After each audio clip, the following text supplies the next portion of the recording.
This is WKYT This Morning. Good morning to you. Kentucky Morning Start on WKYT, including your Friday. We're glad you're with us. I'm Bill Bryant. And I'm Michelle Chamberlain, in for Rebecca Smith. It is Friday, June 3rd. And now at 6:30, we have breaking news in downtown Lexington. We are live at the scene of a house fire with some brand new details just coming in. Lexington police identify a suspect in a weekend shooting that sent a man to the hospital with critical injuries. Nasty fog out there early this morning as you are traveling. You're going to be running right into this no matter where you go, so heads up for it. It's patchy, but it's around much of our region. Now we get into the afternoon, there is that chance to rain. It's mainly for our far southern half. We're going to talk about that, and also your weekend forecast does not look good, guys. I'll have that coming up. Okay, we'll see you in a bit, and we'll get to that fire with the new details in just a moment. First, friends of the victim say a man was shot in the head while trying to break up a fight. This morning, as that young man recovers, Lexington police have identified a suspect. WKYT's Mike Byer is live at the scene of the crime to show who police are looking for. Mike?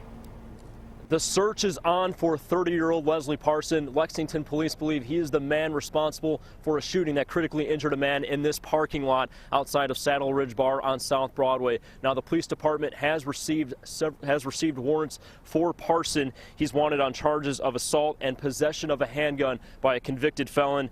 This after last Sunday, shortly after 2:30 a.m., this is when police found a 21-year-old man lying on the ground suffering from a gunshot wound to the head. The man was taken to UK Hospital in critical condition. Now, we spoke with Jennifer Bryant, who is close friends with the victim. She says the young man who she tells us is Skylar Ray was trying to break up a fight when he was shot. She says although Ray received critical injuries, that he is recovering. She tells us her daughter is helping Ray heal by reading to him every day. My daughter reads him every post every day and shows him her phone every day of what people are saying and what people have contributed. And she said he just gets the biggest smile on his face after seeing all that. It has set up a fundraising site to help with Ray's medical expenses. We have a link to that site on WKYT.com. Anyone with information on Parsons' whereabouts is urged to contact Lexington Police. If we learn of his arrest, we'll be sure to update you on air, online, and through our mobile news app. Live in Lexington, Mike Byer, WKYT. Mike, thank you very much. Now, we are tracking a breaking news alert in Lexington. Several crews are at the scene of a house fire near downtown right now. WKYT's Mark Barber has just arrived on that scene. Mark, what can you tell us so far this morning? Good morning, Michelle. Well, I just got an update from the fire battalion on the scene here this morning, and he told me that the fire that started in a vacant home here on Maple and 7th Street started about an hour ago. He says that no one was, again, inside that home. It was vacant at the time, but he said there was a lot of material inside the home that really fed the flames. He says it was some sort of hoarding situation inside that home, and there were things piled up almost waist high, and the fire really tore through that material. As you can see now, there is still a lot of smoke out here mingling in with the fog that is still in the area. But the good news right now is the flames are out. Firefighters are still inside, working from front to back right now, trying to figure out what started this fire. They say they do not know how it started at this time. They're saying that this fire is under investigation. Now, I was speaking with the witness here just a moment ago. He said that this fire started around 5:30. He said that the flames were shooting up, as he described it, almost 100 feet into the air. He describes it as a massive fire. He says that it was in a second building attached to a house here. And again, this is on 7th Street and Maple Street.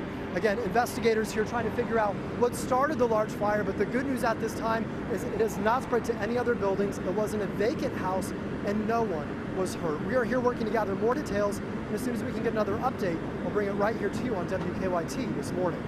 Bill? All right, very good information to have this morning, and it is a relief to know that it apparently was vacant and that the fire is also out at that location on East 7th this morning. Obviously, though, with that major emergency response, traffic will be an issue in that area for some time. Boxing great Muhammad Ali is reportedly hospitalized in the Phoenix area. That's where he lives now. Two people familiar with his condition say that the 74-year-old Kentucky native is fighting respiratory issues. It's apparently complicated by the Parkinson's disease that he was diagnosed with back in the 1980s. The two spoke separately in describing Ali's condition that they say is concerning to family members. Prosecutors in Cincinnati say they will announce Monday whether charges will be brought against the family of the boy who fell into the gorilla exhibit. But legal experts say charges are unlikely. The boy fell into the exhibit Saturday and zoo workers had to shoot and kill the gorilla who dragged the boy through some water. The boy's family says he's doing well at home after being treated at a hospital. The Cincinnati Zoo plans to reopen the gorilla exhibit on Tuesday with added barriers. One of two teenagers connected to a Lexington bank robbery will face a judge today. Police say 18-year-old Audryn Bennett hid the money that a 16-year-old stole from the Central Bank on Versailles Road. The 16-year-old is charged with robbery, and Bennett is charged with tampering with physical evidence. He's also charged with 2 counts of wanton endangerment. Police say witnesses saw him shoot at a victim's car on Appian Way over the weekend. Bennett will be arraigned on all 3 charges today.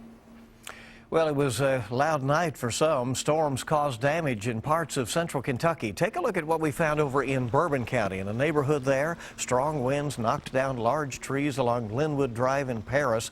One family told us that they have some damage to their home. Elsewhere, heavy rain briefly flooded out some streets and roads. Not so much the rain, but the fog that is causing issues this morning. Check out this video from near the Fayette-Madison County line there at the Clays Ferry Bridge. And the question for this morning, when's that going to go away, right? Yeah, it'd be nice to know. Here's meteorologist Micah Harris with a look to help you plan your day. Yeah, and it's pretty ugly across the area. As you were traveling early this morning, it doesn't matter which roadway you go in, more than likely you're going to run into some of that fog. And most of the time it lifts right in between 8 a.m. to about 10 a.m. That's most part. So that's when I expect that to lift. Chance south there for those thunderstorms. We're going to go over a pretty decent day today. But your weekend looks pretty sloppy. I'm going to show you when you can expect those storms to arrive coming up. Adjust plans accordingly. Thank you, Micah. Investigators are taking a look at a car that they think could be connected to the disappearance of a Central Kentucky mother. Crystal Rogers has not been seen since July of last year. According to newly released court documents, witnesses told investigators that the night she disappeared, they noticed a white Buick parked in a strange place at a Nelson County farm owned by Brooks Houck's mother. Houck is a suspect in the case. Court documents say his grandmother owned a white Buick then and later sold it. The grandmother was subpoenaed to appear before a Nelson County grand jury last month, but she invoked her Fifth Amendment right. I know it's her grandson, and I know you're going to try to protect your family, but do the right thing and come forward. Police say Houck's grandmother is not a suspect, and her attorney said just because she won't testify does not mean that she has anything to hide. A Madison County Sheriff's deputy is still on the mend this morning after being shot in the line of duty. Police say Daniel Pigg shot Deputy Kevin Crutcher on Wednesday during a traffic stop in Berea. The deputy returned fire, killing Pigg. Crutcher was treated and released the same day from UK Hospital. His co-workers say he is going through a lot of emotions right now, but overall he's doing pretty well. They don't know when he will be returning to work. A Whitley County man and woman were arrested on drug charges after police say the woman gave birth in a tent. Deputies say they got a tip that meth was being made off Barton Hollow Road. There, they found items used to make meth in an empty tent. Police later learned that 25-year-old Megan Helton had just given birth in that tent. She and 42-year-old David Osborne were arrested at the hospital. We have some new information this morning about a coyote that's been spotted in a Franklin County neighborhood. People in the Silver Lake neighborhood say they've seen the coyote in the early morning hours this week. Many of them say they're concerned. Franklin County leaders say they will talk to fish and wildlife workers today to see what can be done to move the coyote elsewhere. Yeah, that might create a little concern, certainly. Lexington city leaders say they have found a new location for the city's 4th of July fireworks display.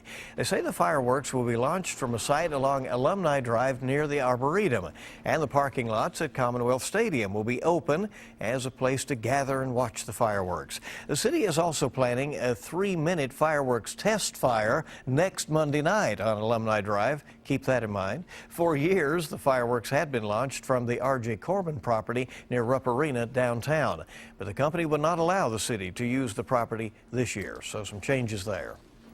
It is still months away, but single-day tickets for Red, White, and Boom go on sale today. Right. Presented by 98.1 The Bull, the concert has typically been held around the 4th of July. This year, it's going to be the first weekend in September. Big names, including Eric Church, Jason Aldean, Florida Georgia Line will be there as well.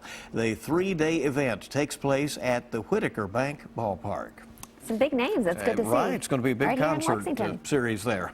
So let's check to days. see how traffic is moving along this morning. Let's go to Officer Don with our check on live drive traffic and see what is happening. Good morning, Don.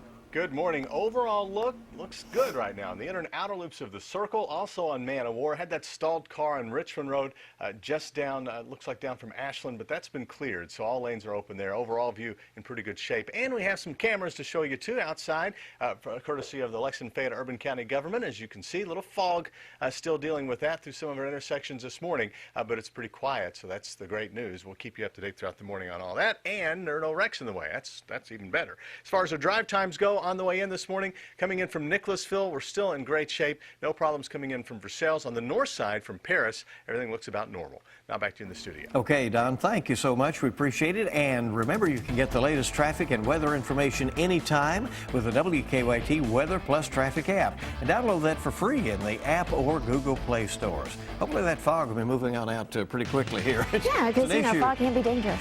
And we have a lot more news coming up for you. Your Friday is underway on WKYT this morning. You can look, but don't touch. One man learns an expensive lesson the hard way. And we're getting that one front to move on out. Best chance of rain, far southern half, and then the next one swings on in here as we travel towards your weekend. I'm going to go over that forecast for your weekend coming up. Now, your hour-by-hour forecast with meteorologist Micah Harris. And now the National Weather Service out of Louisville has actually put out a fog advisory for much of the region that has been zero or below, or zero visibility, that is, out at the airports. Central zones, that goes for the Bluegrass region and back toward the west. If you're heading down 64 and BG Parkway, there are now fog advisories for that. But like I've been talking about all morning long, just because you're not in it does not mean you're not going to run into some nasty fog. There's nasty fog down south. There's nasty fog to the east and southeast, to the north. So just note that, yeah, everybody pretty much will run through some fog as you're heading off into work or wherever you may be going. 65 degrees there in Jackson. You get above the fog, and it actually looks really good. But London, Corbin area or below it, go into Lexington, go into Frankfort. That's some nasty-looking fog right there. So as you're traveling, look at how widespread it is. Yeah, zero there in London, not a fog advisory. Richmond, Madison County, not a fog advisory. You go into Danville, 5 miles, which isn't all that bad, but work your way south of that, zero. I mean, there are several locations at zero with the no fog advisories. Just know that, yeah, you're going to be running into some nasty fog. Guarantee it. We look across the region for tomorrow. Remember, today is southern half. South of I-64, I'd say the Cumberland Parkway and also the Hal Rogers Parkway, and south of that, that is the best chance of rain for today. Most of us stay dry, and it actually is a pretty nice day. So today is the day you want to get out and knock out that yard sale, knock out a lot of these events kicking off. Capitol Expo Festival going on in Frankfort. It's a big one. Just know this, today is the day to do that. Tomorrow, I would say morning hours is your best bet to actually stay dry. Once we get into the afternoon, then you're talking about pretty widespread rain and good storm coverage too. And some of these storms will be strong, potentially a couple of isolated severe cells. There's 4 p.m. on Saturday. Moorhead, you will have that chance of rain there at 4 p.m. as you do have that Moorhead, the Trail Fest that's going on during the morning. So you guys may luck out during the morning because afternoon does not look good there. Go south of that into Magoffin County and Royalton. You have the Rail Trail Festival going on Saturday. And as of right now, I would say morning is when you want to do that. Afternoon off into the evening, that's when some storms pick up, and you can see that rolling across the east and southeast too. So some of these storms, yeah, you're going to look for some really heavy rain. The past couple of days, we've had 1 to 2 inches of rain in a lot of these storms. A lot of moisture out there. Sunday does not look any better. The breakdown of this, today's talkers that a lot of us will be talking about, as most are dry today. Southern half, that's where we're going to be dealing with a couple of rumbles. Sloppy weekend. It just doesn't look good. Remember, it's on and off, and the best chance to stay dry during the weekend is going to be Saturday morning. That's the best chance. Much nicer next week, guys, as we look at your 7-day forecast. 70s next week, and not just 70s, but we stay dry too. So it looks really good. We just got to go through some nasty weather this weekend. It looks like on and off showers and thunderstorms. A lot of big events, too. Weekends are supposed to be pretty. What is it? Weekends are supposed to be pretty. I thought you said women. I was like, yes, beautiful. Agree with that, too, right? Oh, goodness. All right. But you're right. Weekends are supposed to be nice, in June especially. And women, That's yes. right. So And lots women. going on. Thank you, Micah. We appreciate it. It is 6:48 now. Time flies at the National Watch and Clock Museum, but it's not something museum officials appreciate. A visitor to the Columbia, Pennsylvania attraction just couldn't resist touching a sculpted wooden clock. The timepiece fell off the wall and smashed into lots of pieces. Surveillance video shows the man walking away, apparently hoping that nobody noticed. The museum posted the video on YouTube. The director says they're not trying to shame the guy, but just trying to remind visitors to look, but don't touch, because that's what can happen. You know the guy's embarrassed, though, right? Yeah, nobody wants that shared, do they? Exactly. Coming up on 6:49, 11 before 7. It's great to have you with us. Remember, we have the fog out there this morning. That's going to be an issue. Give yourself an extra couple of minutes. More news when we come back. Coming up, the latest on the soldiers killed when floodwaters swept away an Army vehicle near Fort Hood, Texas. Plus, we're in California as the candidates ramp up attacks while their supporters clash ahead of Tuesday's primary. More real news coming up on CBS This Morning, next. Time this morning is 6:52. We're just 8 minutes away from CBS This Morning, coming up shortly.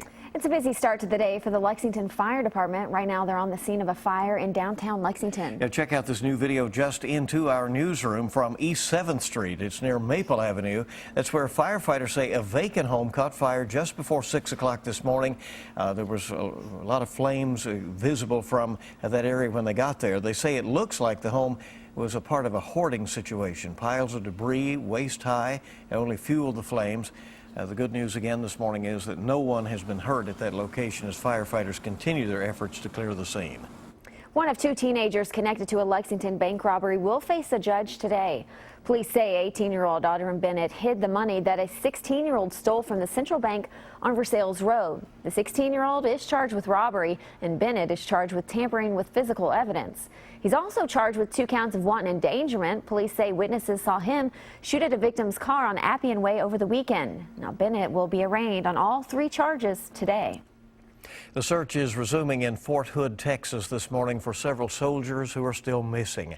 The Army truck they were riding in overturned in floodwaters Thursday. Military officials confirmed the bodies of at least 5 soldiers were recovered from a creek Thursday, and more storms could dump up to 10 inches of rain in parts of the Lone Star State this weekend. Authorities are trying to figure out what caused 2 military performance jets to crash in separate incidents yesterday. A Navy Blue Angels F-18 crashed near Nashville, killing the pilot, and an Air Force Thunderbird F-16 also crashed after a flyby at the Air Force Academy graduation. That pilot, though, ejected safely. The 2016 presidential candidates are crisscrossing California ahead of the state's critical primary Tuesday. Violence erupted outside a Donald Trump rally in San Jose yesterday. On the same day, rival Hillary Clinton blasted his views on foreign policy. Clinton remains locked in a tight race with Bernie Sanders in the Golden State, but is likely to clinch the Democratic nomination next week. A missing 7-year-old boy was found safe after searchers spent nearly a week combing the dense forest on a northern Japanese island. Now, he was discovered in a small building at a military exercise ground about 2 miles from the spot where he was left by his parents as punishment. We invite you to stay with us on WKYT.com throughout the day and throughout the weekend. Lexington police now with that warrant out this morning for Leslie Parson, charging him in connection with a shooting outside a bar on South Broadway. We'll continue to follow up on that. We'll be keeping our eyes on weather going into the weekend with that rain expected. Hopefully there won't be problems like the scattered storm damage we found in Bourbon County. You can check out video of that on our website this morning. Well, you know those big rigs that go up and down the highway so much? WKYT investigates the problem of drivers high on drugs, an increasing problem, and Miranda Combs looks into the issue and looks at some possible solutions as well. Check that story out online. Lexington's 4th of July fireworks display moving from downtown over to the Arboretum in the area around Commonwealth Stadium. Check out our story on the new plan, as well as a heads up about a test fire that's going to be coming up this Monday night. And we'll keep you updated on boxing great Muhammad Ali, who is hospitalized as the Kentucky native is now dealing with a respiratory issue that's complicated by his long battle with Parkinson's disease. His family said to be concerned about him at this point. Kentucky.com has more info about the $18 million upgrade to state parks announced by Governor Matt Bevin. The parks will be spruced up. The governor traveled down to Cumberland Falls to make that announcement. And CBS This Morning is coming up shortly at 7 with your Eye Opener. And of course, we'll have local updates as well throughout, so join us for that. And we hope you join us on Facebook. Follow us on Twitter or Instagram. And for the latest anytime, WKYT.com. Looking at fog all across the region, we're sitting there in the 60s. It's actually a really nice feel during the morning hours, but it doesn't look that good. We get into the afternoon. In the afternoon, we'll be sitting there around 80 degrees. Now, it'll actually be a pretty nice day in store. I really don't see a bad day whatsoever. This is the day you want to mow your grass. This is the day you want to get out to some of those events, some festivals, because this weekend that is going to change, guys. This afternoon is mainly southern half that we actually see the chance of rain, so most of us are dry. It's actually a pretty nice day. But the weekend, if you're looking for a dry time during the weekend, I would say morning hours of Saturday, that is your best bet. All right, not your only chance, but that's your best bet to stay dry. So afternoons look pretty wet. All right. Well, nobody's more up to date than you to start your day. Thank you for being with us on WKYT. We hope you enjoy your weekend. Yeah, have a great weekend, everyone.